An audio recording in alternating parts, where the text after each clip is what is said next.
I read It, so the Stephen King book, It. It's about 1,000 pages. It's like the size of 2 novels really, like, massive. So 2 stories going on there. Well, one story split into 2 parts, but it goes back and forth between the different parts. So you have part 1, which is kids dealing with, okay, so let's step backwards a bit. In the background, so there's this creature in an American town which mostly kills kids, sometimes adults. And these kids discover it's there, kind of hiding, lurking in the shadows in the sewers. So they group together to defeat it. So that's part 1 of the story. And part 2 is the kids come back as adults to finish off the job. So it returns, and then the adults come back to finish their job to get rid of it. It being some parasitic alien that kills people. It's a very long book. It took me most of March to read through it. So it's a good way to pass the time, reading a book.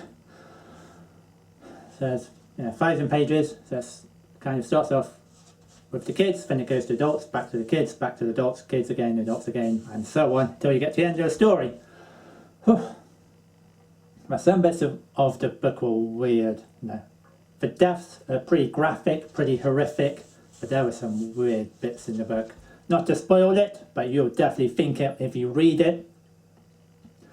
But it has a nice, solid story, nice solid end, just some creepy stuff on the way. Some bits of the book are pretty slow. I actually thought the adult part of the book is definitely quite slow. The kids' story generally much more interesting.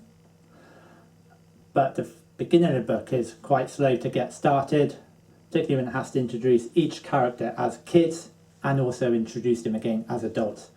And I think that takes a couple 100 pages. But once that is out the way, the story just goes woo, and it's exciting, weird, scary, strange, but a good solid book.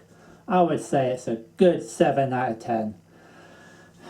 7 out of 10 because it would have been 8 if it weren't for some of the weirdness going on in there, which is like a bit ugh.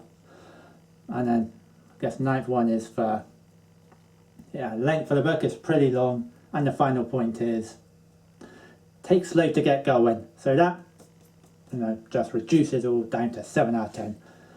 Other than that, good solid read, and I'll get around to watching the movies at some stage, sometime. Over and out.